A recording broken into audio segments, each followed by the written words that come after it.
Well, folks, we got an extra special show for you today. We're going to talk about Title IX. We have till today to stop this nonsense. So this show is going to be all about Title IX, about the effect it'll have on the school system, children, youth. And ways to stop it.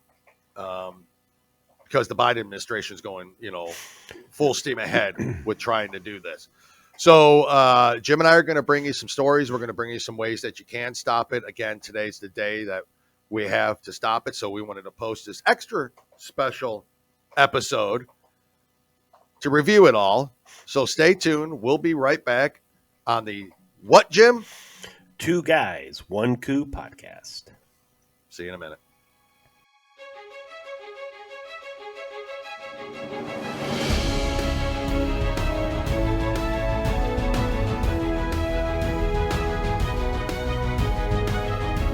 Welcome to the Two Guys, One Coup podcast with Dale and Jim, where the truth matters and progressives' feelings don't.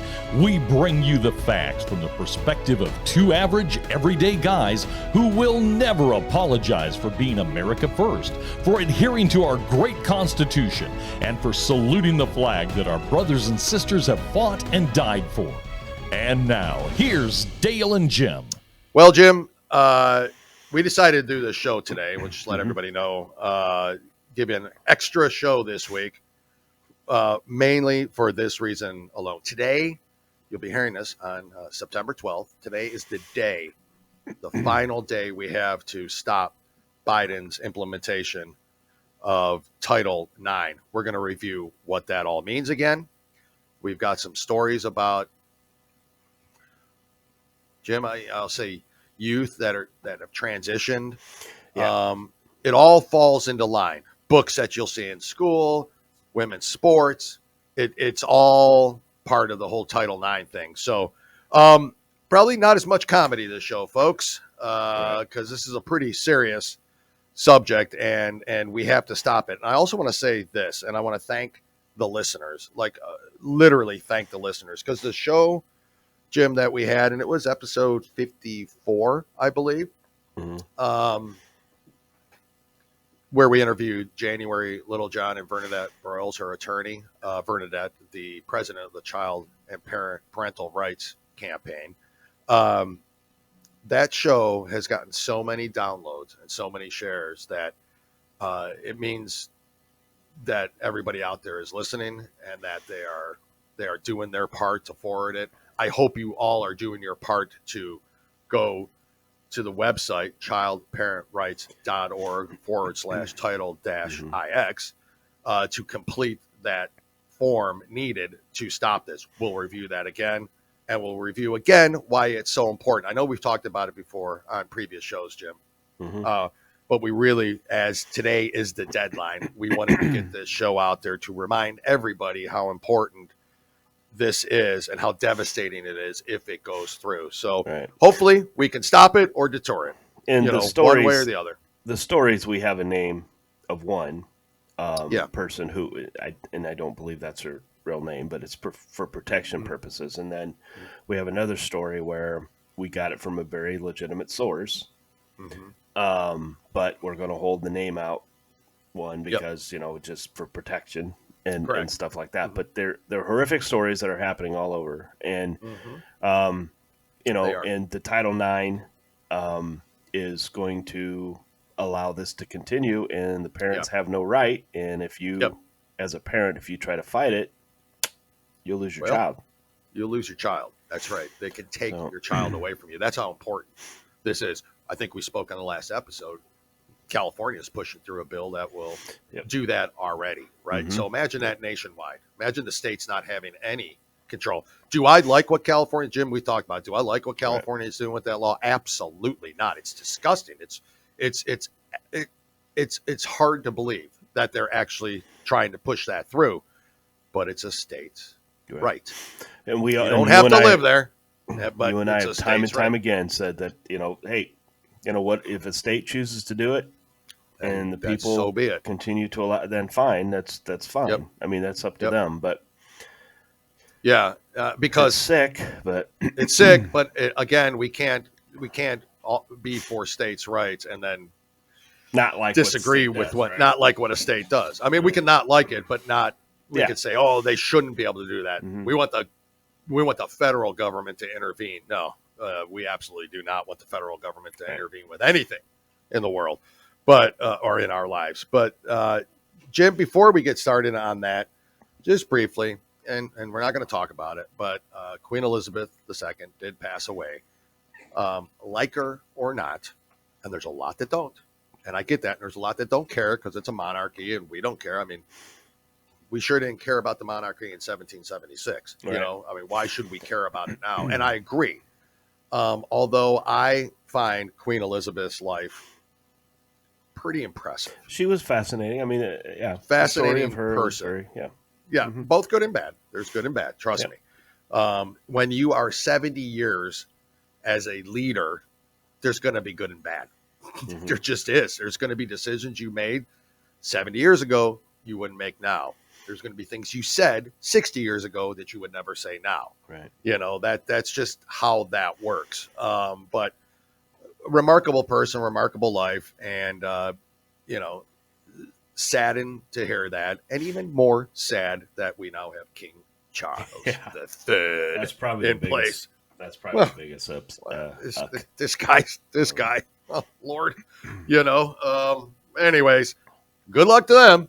Yep. But rest in peace, Queen Elizabeth. You are now with Prince Philip, and that was a hell of a life you led, one way or another. Also, as you were hearing this yesterday, was the 21st anniversary of 9/11, Right. and so we certainly want to remember all those who lost their lives, the first responders, the people in the buildings themselves, the employees, the nation in general. Every time that happens, 9/11, I think back to how unified we were right after that moment. And there's conspiracy, inside job. Did it happen? You know, guys, listen, you know, to me, the government can't keep anything secret for long. So 21 years, and we've heard nothing more except speculation, and that steel doesn't melt when a plane goes in, blah, blah, blah. We've heard all these stories that it wasn't really a plane that hit the Pentagon. It was a kind of a missile thing. And, you know, so we've heard it, and some of it is kind of goofy. You know, I got to be honest with you. But the truth of the matter is people lost their lives. Yeah, and the That's most important thing is let's not forget. I mean, these people died from terrorists that attacked our country, attacked the building, attacked everything about the United States. And for that one moment in time, we came together. And we just can't seem. I hope we don't have another tragedy like that brings us back together again. But but let's not forget. I mean, I know some stations will not show certain things. They will, they may not talk about it very much. They might do that, but they need to. I mean, it was a reminder. Something horrible that happened in our lives, and we don't ever want it to happen again. Changed the fabric of our nation completely, as far as your air travel and some of your privacy issues, you know, with the Patriot Act, and like there's a lot that came from that, all because we let some foreigners in and didn't monitor them. And maybe properly. We should also drill our own oil. And maybe we should. Maybe we should. Keep track of who's coming in the border, not just from the south. Everywhere. Monitor those folks. There were red flags with them. We know that now after the fact, obviously. But anyways, just kind of wanted to bring that up in memory of all those who lost their lives, regardless of how you think that all happened. And Tunnels to Towers is a great. It's great. Charity to give and to. Congress, get off your ass and pass the PAC Act. Yes, please. Democrats, please quit throwing pork into that thing. Yeah. Republicans, vote it through one way or the other. These people are still suffering. People are still dying today because of the debris and all this cancer stuff. I mean, it's happening. You know, stop adding shit to it. Let's make stop this adding about shit to what it. It's about. Right. What it's about. That's it. Plain and simple. What it's about. So. Jim, that's all I kind of wanted to say on those two subjects right away. Before we actually get in the show, and it kind of falls right in line with this, and I'll let you kind of talk about it a little more, Jim, is is from our good friend Alyssa Hines, vice chair of the Hillsborough County, Florida Moms for Liberty group, posted on Facebook about a book geared towards 8 to 12-year-old children. Jim, do you want to go into that, or do you want me to kind of read? Go ahead and read, and we'll just talk about what. Yep. What it. So the book is called Sex Education for 8 to 12-year-olds. I didn't know that was required. Yeah, I know, but it's there, and it's in the library, in the public school library. So I'm just going to read one excerpt from it because this will tell you about the whole book. Just this sentence alone. It's how to teach your children about sex, 8 to 12-year-olds. Here's what it says. Take your child into bed with you and allow him or her to watch as you share intimacy. Let me repeat it for those in San Francisco that are a little bit slower. Take your child into bed with you and allow him or her to watch as you share intimacy.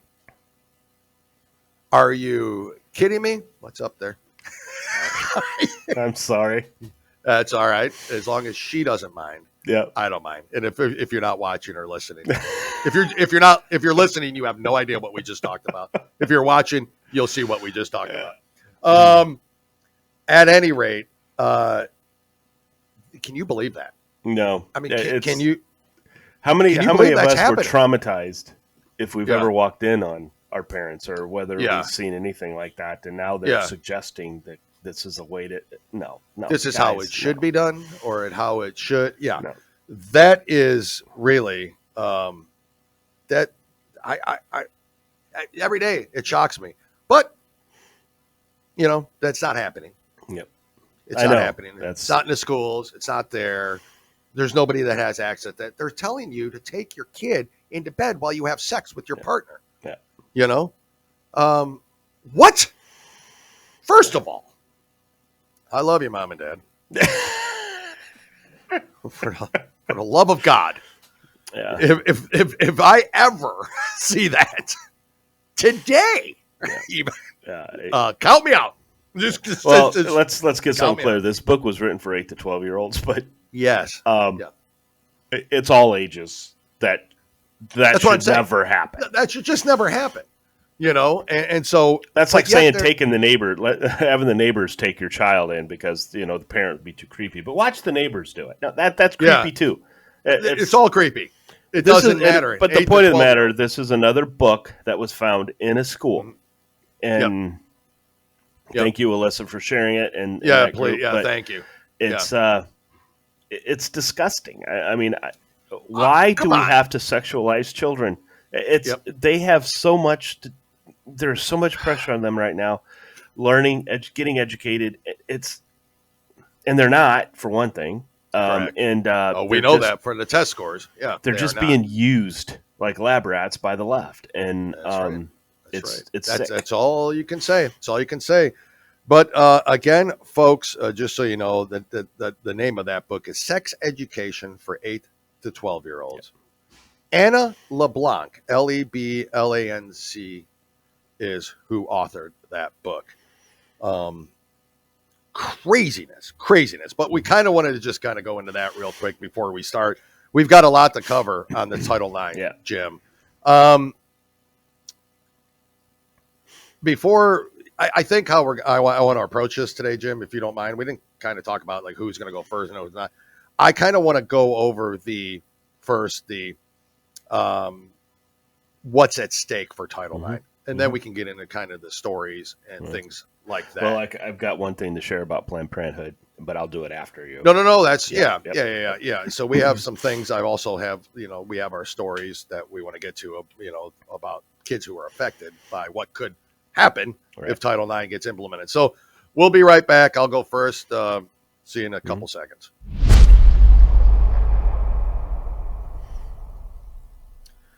Well, so I want to read something, and it could take, a good few minutes to get through this, but this came directly from Bernadette Broyle, and the Child and Parental Rights Campaign, for which she is vice or president of, and also, again, as mentioned, the attorney for January Littlejohn. So you've heard Bernadette, you've heard January on our shows. If not, go back to episode 54, listen to it. Amazing people. But I kind of want to go over some of this. Again, not easy reading. Could be a little slow, a little boring, but it's important to kind of get through what this is at stake. So literally, I'll just kind of get into this. Title IX of the Education Amendments was created by Congress in 1972 to eliminate discrimination based upon sex against girls and women in particular in education. It states, no person in the United States shall, on the basis of sex, be excluded from participation in, be denied the benefits of, or be subjected to discrimination under any education program or activity receiving federal financial assistance. That sounds all well and good, right? Makes sense. There shouldn't be discrimination against that. Right. Oh, this is when things start getting wonky. When Title IX was passed, girls and women faced high barriers to pursuing educational opportunities, particularly in higher education. Title IX was designed to remove those barriers and now represents 50 years of progress, very important word there, in education made by girls and women. Title IX regulates every public K through 12 school, college, and university in the nation, as well as every private school that takes federal funding. As a result, Title IX has wide-reaching implications for tens of millions of children and parents across the country. The regulations implementing Title IX were based on the binary nature of sex, recognizing biological distinctions where they matter and prohibiting discrimination based on biological sex as Congress intended until now. As we've talked about in the past. On July 12th, 2022, the United States Department of Education published in the Federal Register a notice of proposed rulemaking to rewrite the federal regulations that implement Title IX. The proposed revised regulations would expand the scope of Title IX without congressional approval to include prohibiting discrimination of the basis of sexual orientation and gender identity. So, folks, we know potentially where that could go. The proposed changes to Title IX's regulations will be one of the largest social engineering overreaches in the federal government in American history. Here is what these regulations will do. Okay, important. 1, create a new category of sex discrimination based on sexual orientation and gender identity. The proposed regulations will dramatically expand the scope of prohibited sex discrimination to include discrimination on the basis of sexual orientation and gender identity. Furthermore, the regulations state that any policy or practice that prevents a student from participating in any education program or activity consistent with the person's gender identity subjects that student to harm on the basis of sex. So, before we go on to that, basically it's the whole Leah Thomas thing, where it's anybody in high school that wants to identify can now participate in a woman's sport, and questioning that will be against the law. Right. And keep in mind, folks, it's bigger than it's It is. bigger than We're just getting sports. there. However, We're getting there. However, you're going to start seeing a lot of men going into are. female sports. And Sure are. is that what you guys wanted when Title IX was created? Where's I the Me Me Too Too thought you movement? I thought you Where's created that to get away from Yeah. get away from that. So That's what I'm saying. It's taking it backwards. Yep. I mean, highly backwards. Let me go on. It's number 2. Make upholding biological reality a form of sex-based harassment. In place of sexual harassment, the proposed regulations prohibit sex-based harassment. Such sex-based harassment would expand the definition of objectionable conduct to a lower and more subjective standard than what has been recognized by the U.S. Supreme Court. for claiming sexual harassment against teachers, administrators, or other students. Under this lower standard of proof, even innocent actions like repeatedly using a child's given name and biologically accurate pronouns instead of a preferred name and pronouns could be regarded as sex-based harassment. Therefore, also, if I call you Jim, but you want to identify as Jamie, I now can be charged with sexual harassment.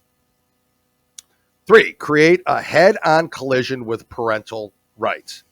The proposed regulations will vastly increase the already widespread usurpation of parental authority by schools, teachers, counselors, and administrators, claiming they are obligated to endorse a child's discordant identity without notice to or the consent of and even over the objection of their parents. Again, without notice to or the consent of and even over the objection of their parents. They have control. All of that was you wrong. do not. All of that was wrong. Yeah, all of it. All of it.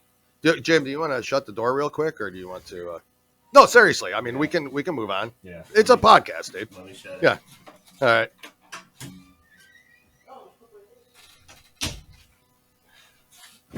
Sorry, busy day. Yeah, Jim's got a dog babysitter today. So, anyways, so moving on. The proposed regulations would allow children to socially transition to a different gender at school and require K through 12. So we're talking 5 to 18. I know.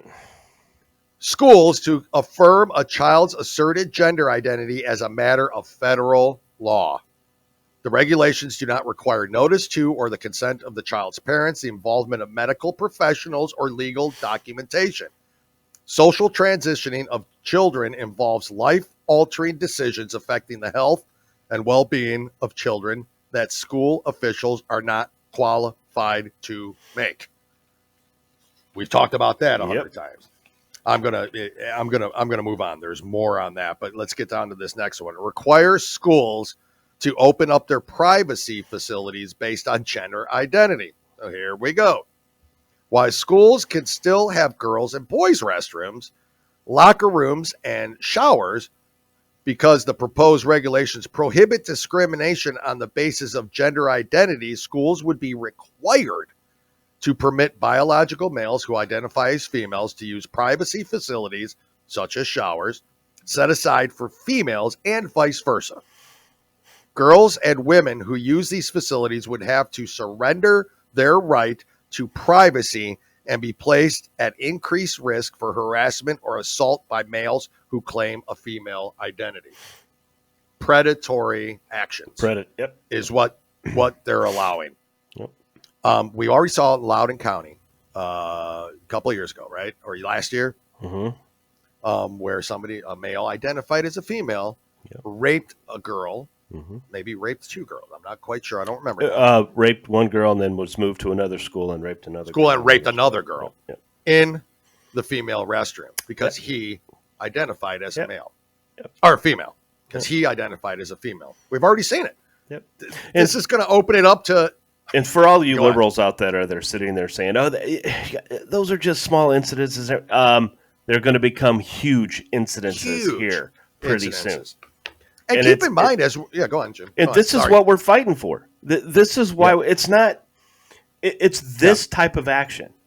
We know there's perverts out there. Now we're just giving them another lane to come in and be able to slide in.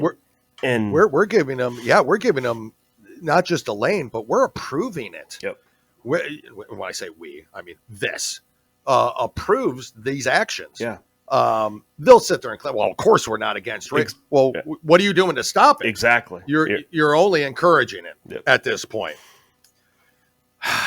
This one threatened religious freedom and free speech in favor of gender indoctrination. Given the expanded definition giving sex-based harassment to include gender identity, the proposed regulations will give cover to schools adopting policies that compel children and staff, contrary to their sincerely held religious beliefs or biological reality to refer to other students or employees as something other than their sex if this is how they identify. The proposed regulations will create an irreconcilable clash between the newly created prohibition on discrimination based on gender identity in students and teachers, First Amendment rights to speak freely and deal with others in a manner that is biologically accurate and consistent with the sincerely held beliefs and central tenets of several major religions. Now we know this, right? Yeah, they're going to talk about those wacky right-wing religious people, but if you follow Christ, if you follow the Lord, if you're a Christian, there is clear. There's a man, woman. That's it. Yeah. There is none of this, and that's their belief, and they have every right. And it's not a wrong belief. It's our beliefs are going to be taken away from us. So the party that's all inclusive, right? Mm-hmm. Mm-hmm. Yeah. So this also effectively turned Title IX coordinators into federal law enforcement officials. Which that's the key thing. Here it is, folks. The proposed regulations give Title IX coordinators greater power. They require all K through 12 employees to notify the Title IX coordinator about any conduct that may constitute sex-based discrimination, including based on gender identity. They require schools to give Title IX coordinators broad authority to take prompt and effective steps to ensure sex-based discrimination, including based on gender identity. The proposed regulations empower the Title IX coordinator to decide whether to make a complaint against a school official or another student for conduct that constitutes sex discrimination based on gender identity, even if a child does not want to. So if I offended you and you don't want that, doesn't matter. It's not up to you. Right. It's up to the Title IX coordinator. Who is going to be the Title IX coordinator in liberal? It won't be someone like you and education. Me. Sure won't. They require Title IX coordinators to provide supportive measures to aggrieved students, including counseling, but do not require parental consent. Folks, this goes on for a little bit more, but you're getting the idea. And please keep in mind that the Biden administration is doing all of this behind Congress's back. They're not going to Congress. It's not going to be in a bill. It's not going to be in a bill. Nope. It's going to be because they want to do it. And so today's the day. And I'm going to play here real quick, Jim, a couple-minute video that I want everybody to listen to. So just listen to this video. It kind of goes into some of this and a couple of the little stories, like news clips about Title IX and about some parents that have been affected. And January Littlejohn is actually on this. And if I'm not mistaken, I think Bernadette Broyles is actually narrating this video. So take a listen to that. We'll be right back in a minute.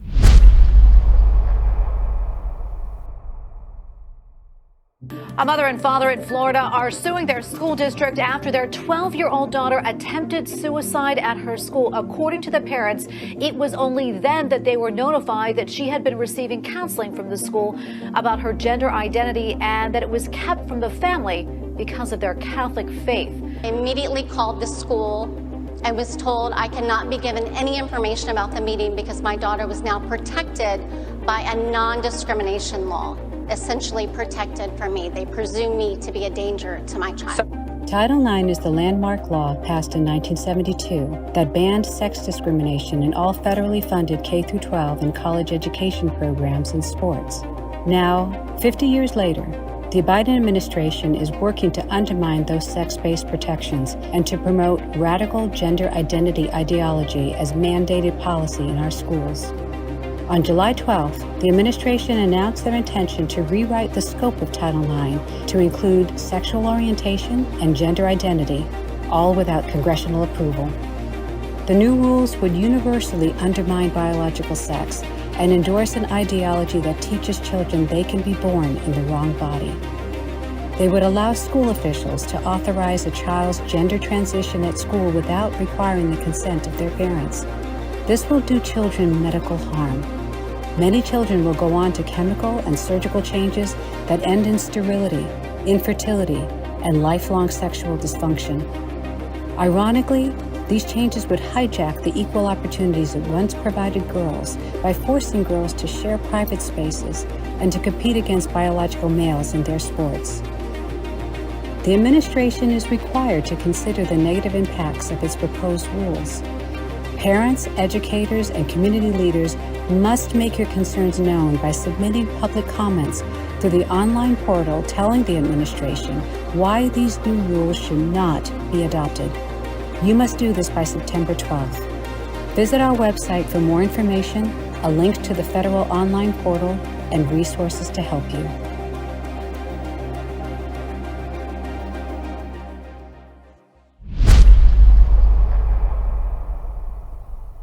Okay, so you heard that video of what is at stake here and how to go about and stop it. Again, it's childparentrights.org/title-IX, which is Title IX.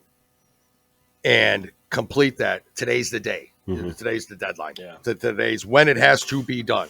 So you got to get out there and do that. We're going to share this all over our Facebook pages. We're going to share it to all sorts of groups. Especially the Moms for Liberty group, who are really, really, really, really involved in this. And hopefully they share it to everybody they know. I'm just going to blast it everywhere, whether you agree with it or not. And it may not be enough to stop it completely, but it's getting the voices out to say, okay, guys, this is what you're coming up against midterms and in 2024. We got to take this crap back. We may not be able to stop it, but voices need to be heard. Voices need to be stated. We've already signed it. We went out, filled it out. We completed it. We did. And we need to. We just need to stop this. It's not what they say it is. It's not. It's not what they say it is. I got through half about what it really affects, but you're getting the whole idea. Parents aren't going to have any rights. Students aren't going to have any rights. No. Honestly, they're not going to have any rights. They're not going to have any privacy. It doesn't matter. It's going to affect. It's really to me, it's one of the most frightening legislations, and I've ever came across in my life. Again, falls right in line with the Marxist, Lenin, Adolf Hitler plan. Give us your children for 4 years, and it's plain and simple. Give us your kids. Plain and simple. Give us your kids, and there ends the country as we know it. Again, crazy. Like Ryan Wood said, Lady Maggie USA on the interview we did. Yep. If you don't talk to your children, somebody else will. Somebody else will. And Good that's point. very important. That up. Very important. Be active in your child's life. You just don't, especially now. I mean, especially now when there's people there that they don't have your child's best interests at heart, and they definitely don't have you as a parent best interests at heart. We've met some. No. So it's we've met some. Terrible. So it's terrible. It's absolutely terrible. Jim, let's move on. We're gonna go on with you now. You ready? Mm-hmm.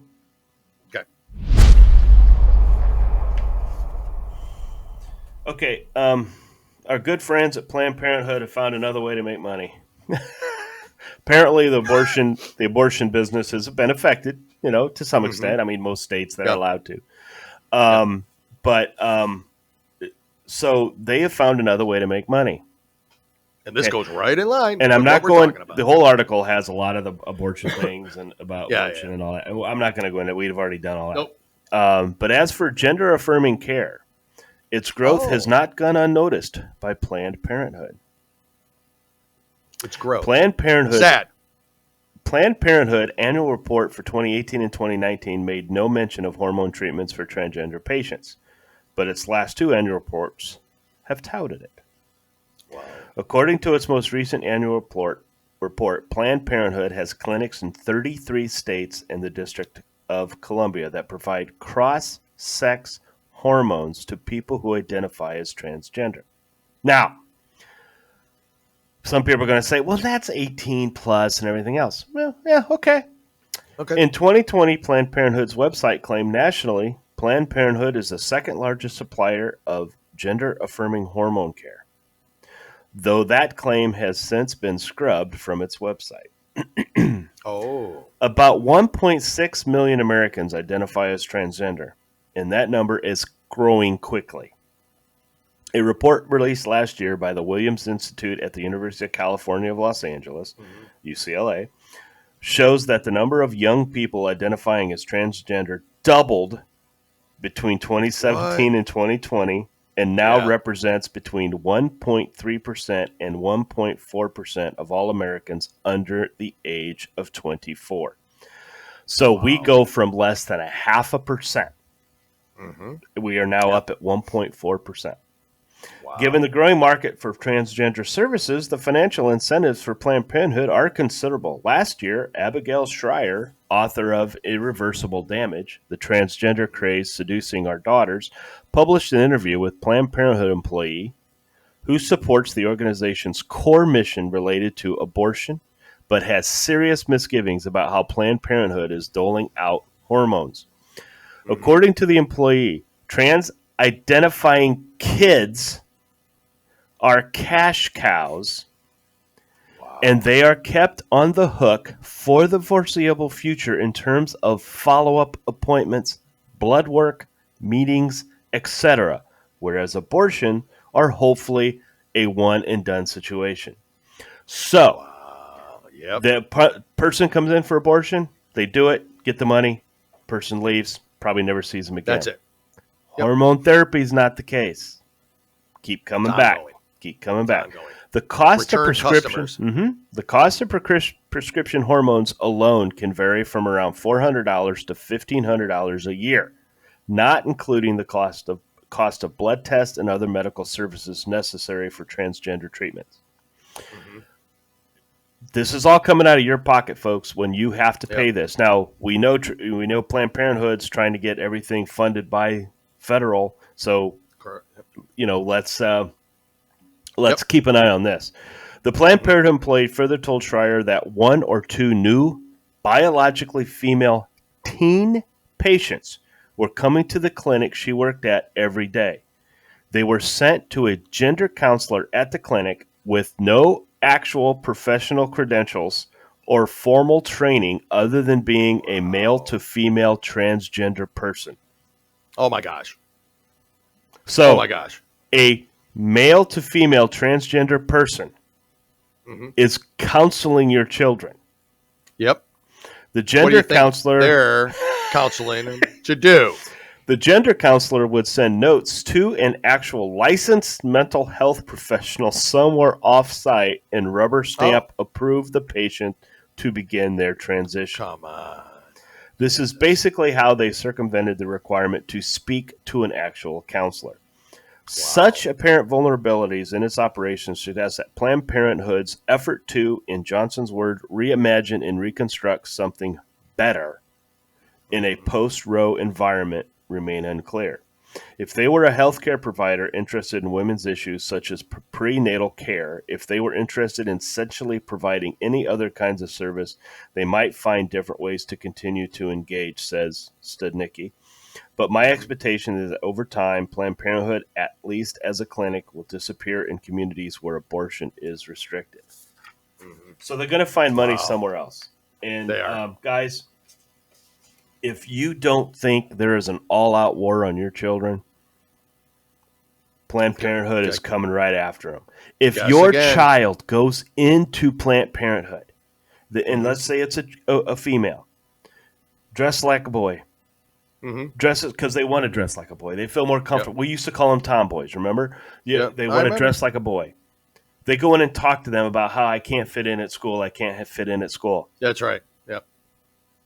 How much do you trust that individual that they're talking to say, well, you're just going through emotions right now. You're growing up. You're a teenager. This is what, and instead of doing that, and then here is a professional person to go talk to in terms of, no, this is a person that can start transitioning your child without your parents' consent. And the reason I talked about this story, it goes in line with what Biden's trying to do.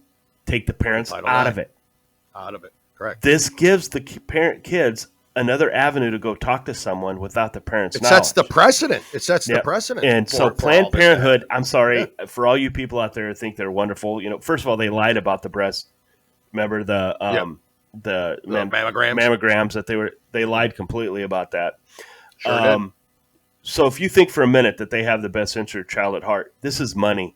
This is a cash cow. $400 to $1,500 annually for the medications. And if they start doing these surgeries on site, look out, folks. This is serious. We're about ready to tell some stories about some people who have went through it.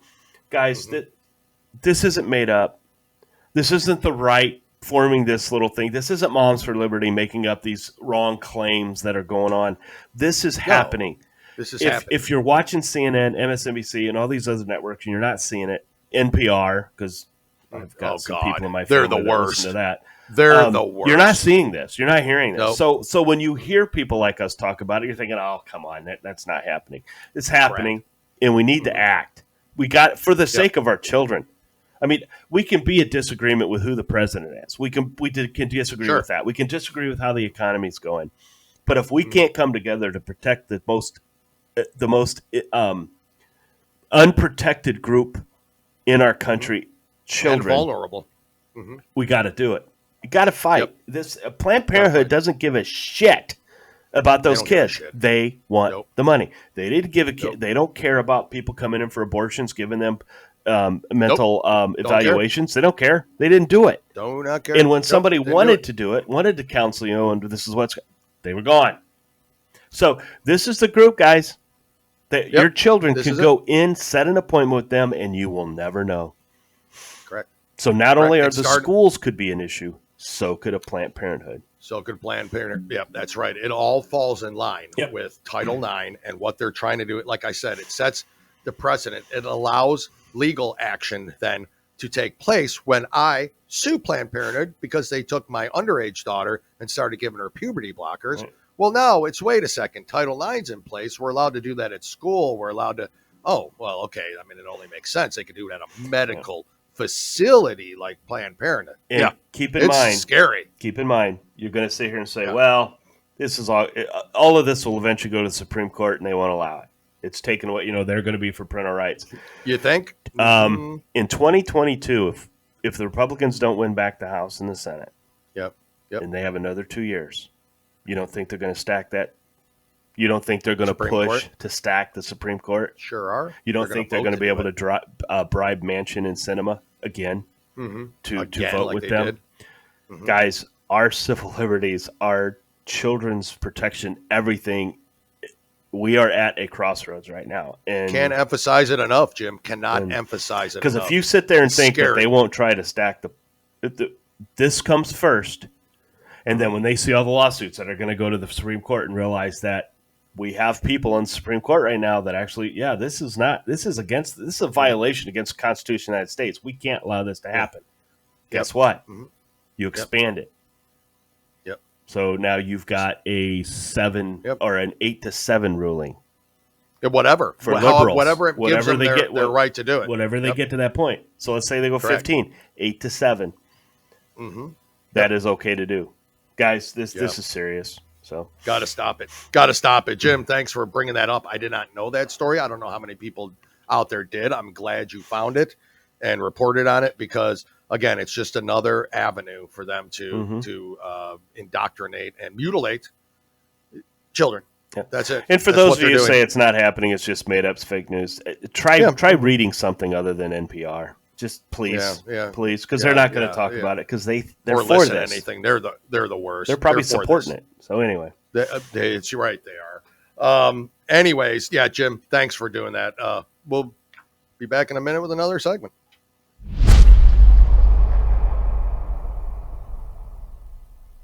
Jim, you talked about, and we have all show about how Title IX is going to affect children, and about the transitioning medications and the surgeries that go along with it. And just what a beautiful rainbow unicorn world that creates for kids, because now they can just happily go on with their lives and they're being accepted, and It's rah rah. I'm now a female. I'm a girl. That's what I wanted to be because I liked to play with trucks and I threw a ball, or I played with Barbies or something, whatever. Played with Barbies and played stuff. Barbies, whatever. Well, here's the story, and we've talked about her in the past, and I'll be darned if I wouldn't love getting her on. Because her story is probably one of the more famous ones out there because she's been around the circuit and has been on Fox News, and a lot of people have talked about her. And she's a big, big advocate against transitioning children, and here's why. Her name's Chloe Cole, right? We maybe spoke about her, and some of our listeners may have heard us do that in the past. Was 12 years old when she began to identify as transgender. 13 when she went on testosterone. 15 when she had a double mastectomy, and 16 when she realized she regretted her transition and returned to identifying as her natal sex. Online, she found the word detransitioner to describe this new identity, a word she'd never heard, a possibility she'd never been told existed. Detransition, returning to live as your natal sex after medical transition, the common narrative goes, is very rare. So rare, no clinician mentioned it to Cole, not once. Never mentioned it to her. Once she detransitioned, Cole began to speak out to warn other young girls who were uncomfortable in their bodies, in their lives, in their minds, that removing their breasts and making permanent bodily changes through testosterone is not always a direct path to happiness that TikTok promises it to be. Very true. It's a lot of influence coming from TikTok. Yep. A lot. The most shocking parts of this story should all be the above, but they're not. At least not to this author, who is Lisa Sellen Davis. I'm going to give her credit for writing this. The most shocking part is the way a gender-affirming endocrinologist treats Cole on Twitter. He accuses her being in this for fame and notoriety and seeking credibility in data-driven trans care. It's a strange way for a medical doctor to treat a young patient. The doctor, Michael Haller, insists, like many of the colleagues, that detransitioning is vanishingly rare, 1 in 300 in his own workplace, he claims, admitting he has no data to back it up. But the truth is, without long-term follow-up of adolescents who medically transition, we don't know.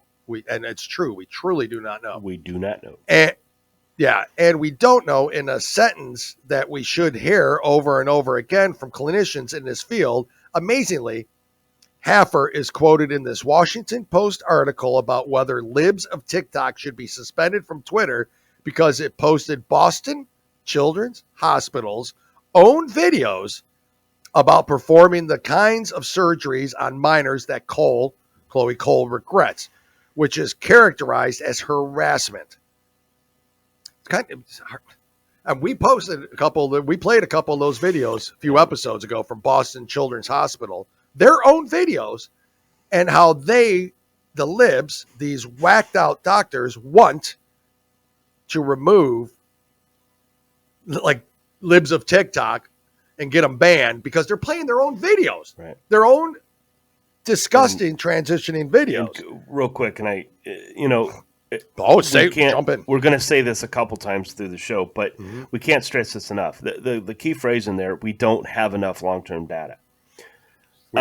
France, Britain, Germany, Sweden, all these countries have stopped this process, have stopped it because they don't have enough information on it, and they just don't know. So they have stopped, and I'm not saying they've stopped it completely, but they've halted it to the point where they need more information. Guys, I told you the statistics, right? 2017, 2018, now we're up about 1-4. Okay, so these are young kids. But how many times have we talked? And I'm sorry I'm taking your time, but how many times have we talked that 7 to 10 years after the surgery is when the highest suicide rates happen. So how can we know? How can we know about these young children going through this when it's not 7 to 10 years from now? And they're never going to report that. No, they will never report it, guys. So this is why this has to get out. This is why we have to push this. So go ahead and finish, because her story is important. Yeah, one way we could cool down the boiling culture war over how to treat kids with gender dysphoria, besides, not being terribly unkind to adolescents on the internet, is to be honest and humble about the research we have about gender affirming care and pediatric medical transition, or if you like, childhood and adolescent sex changes, and have a frank discussion about detransition.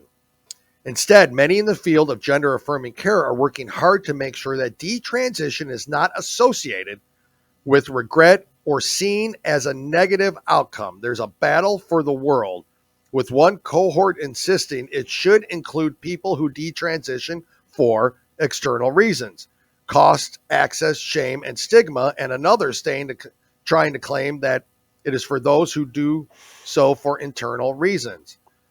Oops, removing body parts or changing my body's makeup wasn't the appropriate treatment for what ails me, and I cannot change it back. Quote.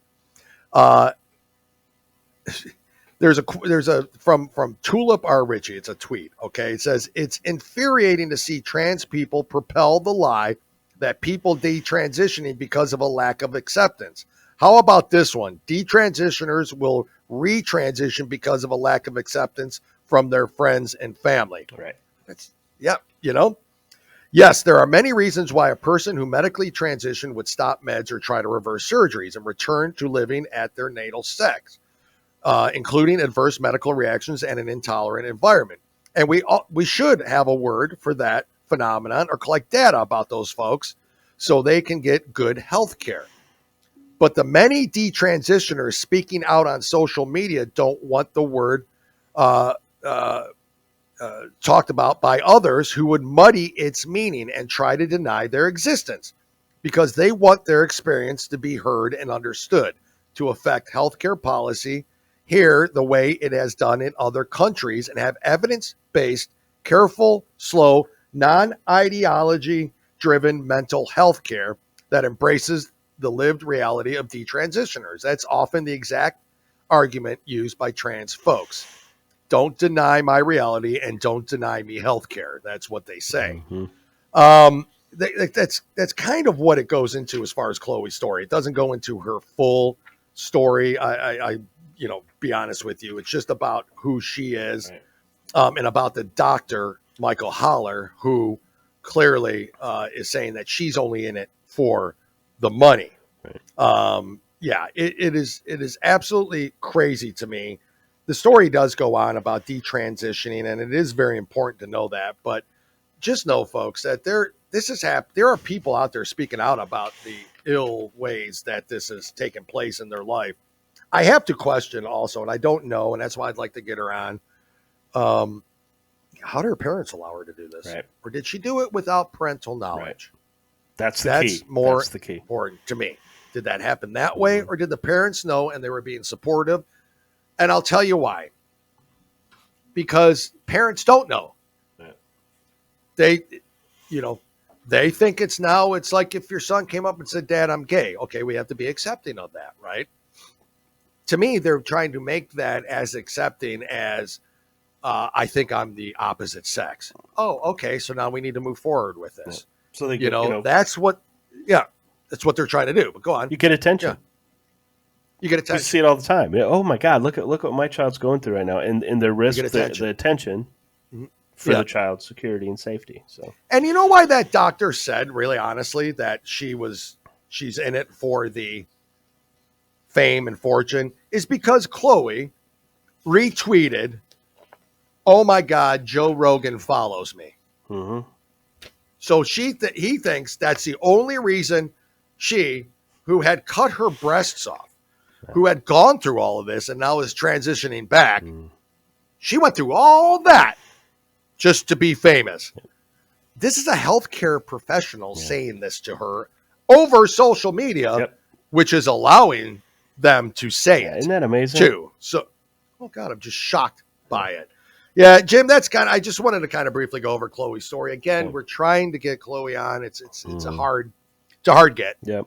That's for sure, for especially for us, But we're trying, and hopefully we can, because her story should be inspiring to all those who are thinking about going through gender transition. Another thing that they need to research. That's it. Another thing they need to research. That's all. That's all. So, which is why 18, and even I know 18 is probably still a little young, but no younger than 18. Maybe start the process at 18, and then do the surgery at 21. Well, I mean, it sounds to me that Chloe had very little, if at all, therapy. Yeah. Well, they can. It goes against what they want. Yeah, goes against what they want. So, anyways, Jim, let's move on. You got something you want to talk about as well, I think, right? I have another story, and again, we want to talk about these stories because these are stories you're not hearing. The ones that are putting their head in the sand like ostriches and just ignoring everything around them. Correct. This was from a reliable source that we know. We've met him. We've talked to him. Before you go on, putting their head in the sand is really an insult to ostriches. That's true. I'm sorry. For all the ostriches out there, I'm sorry. Yeah, that's right. Move on. And all the furries that think they're ostriches, I apologize for that too. That's right. That's for another show. So here's this is a story that was shared. I'm a 17-year-old girl with a flat chest, a deep voice, a visible Adam's apple, and some facial hair. There's no reason for me to continue to live.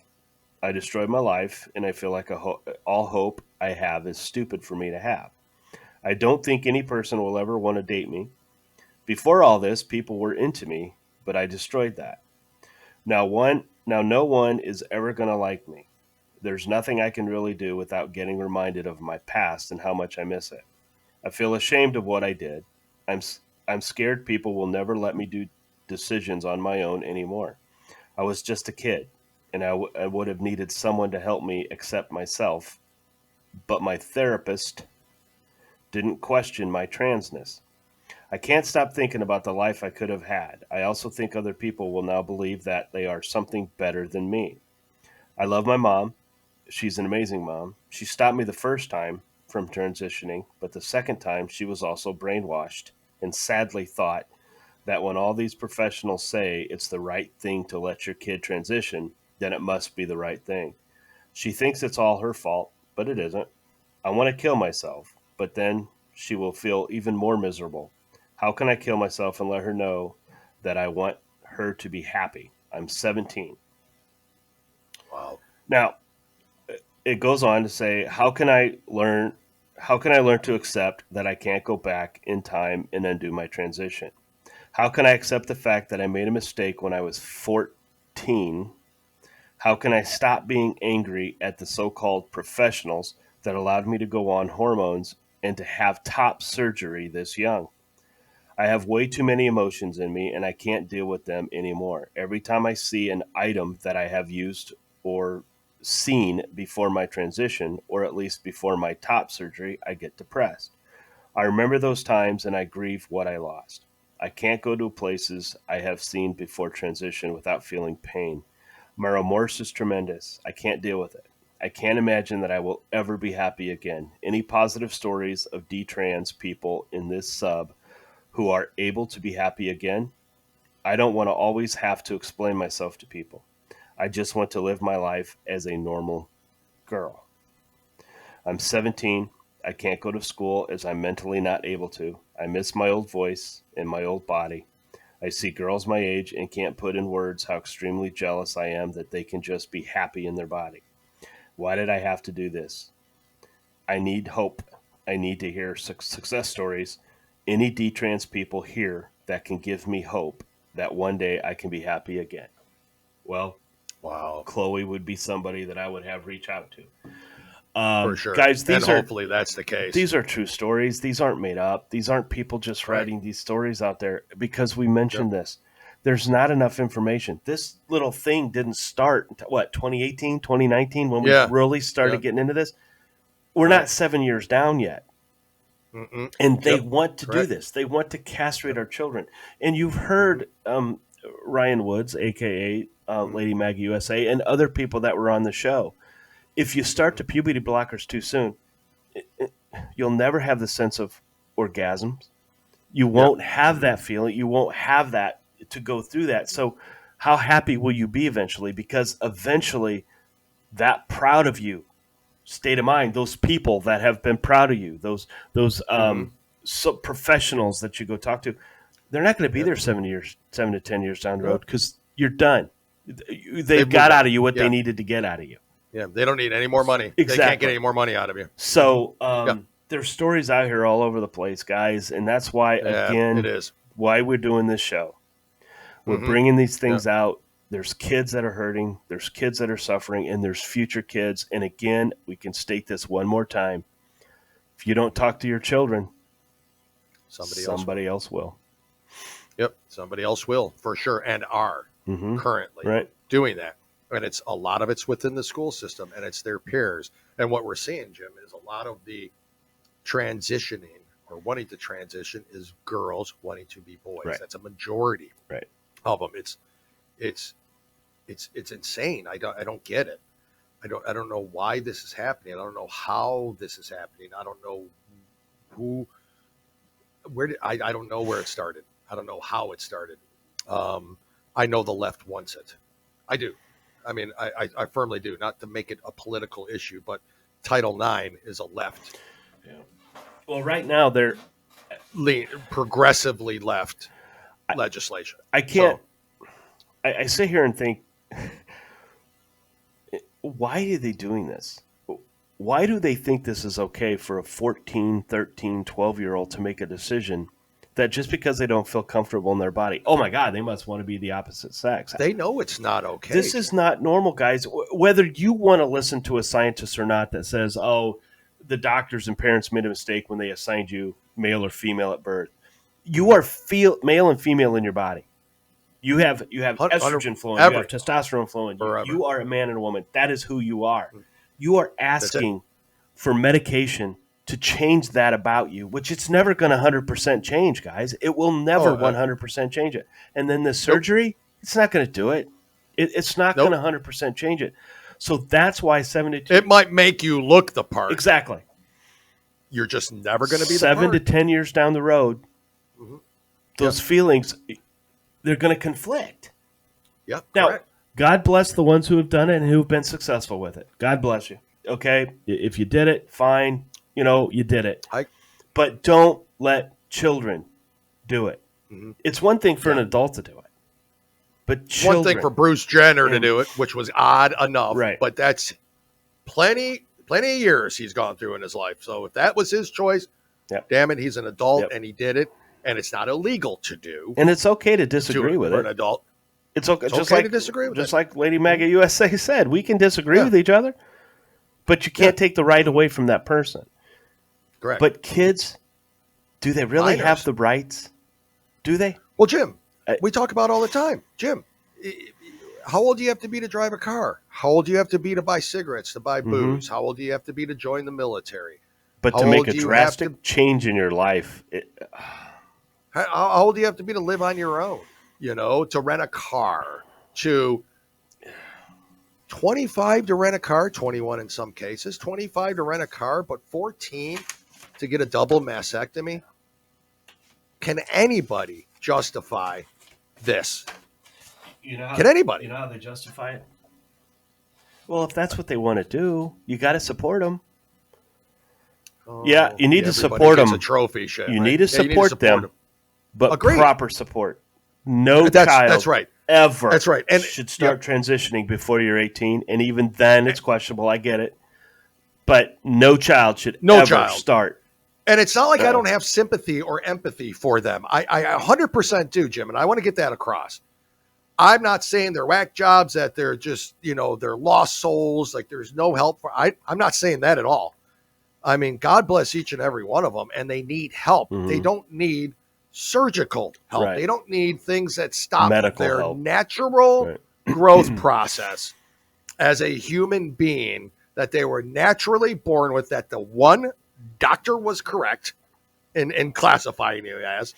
So don't fall for that, you cannot be that gullible, and I'll say gullible, to think that the doctor was incorrect when they called me what you cannot be. That is such an obvious lie that it's amazing when that's what they preach. But they need mental help. They need someone to talk to. They need to have that support. They don't need drugs. They don't need harmful altering. Would you give your 14-year-old fentanyl? Would you? No. No, but probably a parent out there that freaking would, but no. In general, you're never going to do that. You let your 14-year-old sit there and just completely, liquored up on a fifth of Jack Daniels. No. You're going to buy him a carton of cigarettes and say, smoke them, kid. Have at it. No. You're not going to do any of that stuff. But you're willing to cut off healthy female breasts and stop the puberty process from happening, which is irreversible, by the way. Yeah. Which is not irreversible, which is completely... Well, it's, these kids are going back, and they're getting, it's breast augmentation. It's not their real breasts, but at least they're able to do that. And they're in, which I believe is something Chloe did. And their insides are still their insides. So they're still going to be able to do that. So we never want to get to the D-trans portion, especially for children 17 years old. No, you don't want to get to D-trans. But guys, look, if you want to, I agree. If children are confused and they're going through these, they need to have help. Parents need to support them, and they need to get the help. I don't doubt that. But this bill that we're talking about today, which is why we're doing the show, Title IX takes you away from that. Literally allows your child to go through this, to start getting the meds for this, whether it's at Planned Parenthood, hopefully it will never be at school, or going to a psychiatrist, or going, that is sent to you by the school. Guys, and if you try to stop it, you could lose your kids or go to jail. Or go to jail. And that's right, because a Title IX coordinator is going to determine all this for you. And it's, guys, we joke a lot. Yep. You and I joke, we laugh. We will never joke. We will never laugh about this. Leave the kids alone. If you are an adult that wants to do it, then do it. Fine. Please make sure you get the proper help. Watch What is a Woman for the one trans who did actually go from woman to man and see all the problems that they're going through. Correct. Just research it before you do it. Don't just sit there and say, oh my God, look how people are going to love me now. They're not going to be there 7 to 10 years from now. What is your relationships going to be like? You got to think about those things, and they're not. It's just they're making it because they're not telling you about these bad things. And then I always get, the suicide rates of children are up, and it's because of people like us. That's what I hear. No, it's because we don't have sympathy. We're not stopping like them. Oh, it's totally. We want them to get the proper help. Transitioning is not the proper help. If that's drugs and surgery is not where you start the process. No, that's never where you start the process, but that's directly where they go. Why? Because it's money. There's a lot of money in it. Yes, there is. It's billions of dollars in pharmaceutical drugs, puberty blocking drugs. There's billions of dollars in double mastectomy surgeries and or vagioplasties There's a lot of money in this. That's why Planned Parenthood's getting involved. Follow the money, people. They don't give a shit about your kids. No, they don't care. They don't care. Absolutely not. And now they have full control over them. Either that or they're just lost souls that don't matter anyways. They're not going to vote. Your kids are guinea pigs. Right? Children are guinea pigs right now. It's Joseph Mengele. It's Nazi tactics. Yep. I know I'm a big proponent of not calling people Nazis, but this is what they did. They did experiments on twins. What's different? I say that a lot. I've said it before. It's redundant. I know because I keep saying it. But truthfully, for those you just listen and tell me the difference. I don't see one. Jim, and everybody listening, thank you for enduring this show. Again, a little different. Because today, again, is the deadline to try to stop or at least deter it longer till perhaps new legislation comes in November. Hopefully, pray to God it does. where this can be fought and stopped. Again, go to childparentrights.org/title-IX. Complete that information today. You have to do, if you haven't, you have only till today to get this done, and pass it along to everybody you know, and tell everybody you know, whether they got kids or don't have children, whether they care about children or don't care about children. Give it to them. Yeah. Give it to everybody and anybody you know, because you're not going to see it on CNN. You're not going to see it on if you're listening to NPR right now, and I doubt you're listening to our show if you're listening to NPR, but if you are, because you try to get both points of view, which is just perfectly fine. You're not going to hear it there ever there. So folks, go ahead and do that. Jim, you got anything else to add before we end it here? This is our children's lives' sake, people. It's the most important thing. Let's go further. Our children, grandchildren, nieces, nephews. I mean, on down the line. You're right. It's on down the line. It's forever. Yep. Right. And remember, forever legislation that could just be terrible, and you won't have any when control. We have adult evidence, because there has been enough adults who went transgender that the rate of suicide 7 to 10 years after the surgery, after the transformation, is where the suicide rates are the highest. So we don't even have those rates with the children yet. But we know suicide rates up. We know it. So, guys, we got to protect our children. I mean, and folks out there, if you have a child, because we are going to have some future guests who have gay children, you may not necessarily agree with the lifestyle. You may, but love your children. Hold them tighter. Hold them closer. Because, and again, we said it how many times, but Ryan said, if you don't hug your children, you don't hold them tight, someone else will. Yep. And someone else will talk to them. Someone else will take control of them, whether it's a friend, whether it's a student counselor at school, whether it's a principal at school, whether it's the Title IX coordinator. And open your mind up. That's the scariest position to me. Open your mind up. Dale and I have. Yeah. We've opened our mind up to say, we don't have to agree with somebody's lifestyle to accept them as a person. Because someone may be gay, someone may be a drag artist, but 99.9% of other things they have, we agree with. So don't stop meeting people, and don't stop talking because of who they might be or who they are. They're completely different from you. I mean, we've learned. Look, I'll tell you, Jim. I'm telling you, if the podcast has done one thing for me and you, as we have talked about in the past, if it's done one thing, it has literally opened my mind to a lot of issues that I was not familiar with. It's allowed us to meet the greatest people we've ever met on earth, and it has allowed us to understand people more, be a little bit more sympathetic or empathetic too, and not be as cruel, manly, got to be this guy.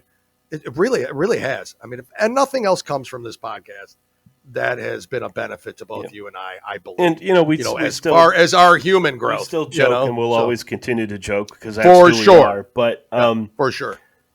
But guys, it's this children. That's not today. We're all coming together, all different sizes. Christians working with homosexuals, Christians working with whatever to fix this.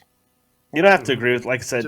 You don't have to agree with the lifestyle. You really don't. That's right. But they are human. It's the 80-20 rule. They are human. It's the 80-20 rule. They're Ryan people. said, They are people. 20% we don't agree with, but 80% we do. Yep. I mean, if there's somebody I agree with 80%, I'm going to get along with that person. You know what I mean? So, and again, Jim, we need, go ahead. Nope, that's it. Just nope. Yep. Folks, I'm going to repeat it last time. childparentrights.org/title-IX. Today's the day. Today's the day. We can do this. I mean, there's hope. We can do this. But it's going to take effort. And I wish it was like voting in the 2020 election where you could do it multiple times. But well, that's right. Or I could just drop off 400 ballots. Can't do that. So. Can't do that. Anyways, Jim, thank you for your efforts on this. Thank you for the stories and hopping on and doing an extra show about this, because it was important for us to do. We'll be back tomorrow with our regularly buffoonish, goofy, hopefully entertaining and informative show. And most importantly, that's Coup Day. Oh, come on this show, really could have done that Tuesday. I don't to prepare it for Tuesday's show. Yeah. So anyway, to prepare for Tuesday, we gotta go back to her. Anyways, I'll edit that out. Go Buckeyes. Yeah. Anyways, okay. So, Jim, thank you again. We'll see you all tomorrow. Bye. You've been listening to the Two Guys, One Coup podcast with Dale and Jim. Remember, you can watch on YouTube and Rumble and listen on Spotify, Apple Podcasts, Stitcher, or anywhere you listen to podcasts. And if you like what you hear, go ahead and give us a 5-star review. We really appreciate it, and it helps others find us when searching for podcasts. Don't forget to follow us on Facebook and TikTok. Just search for Two Guys, One Coup. That's the number 2, guys, and the number 1, Coup, C-O-U-P. Thanks again for listening to the Two Guys, One Coup podcast, and God bless the United States of America.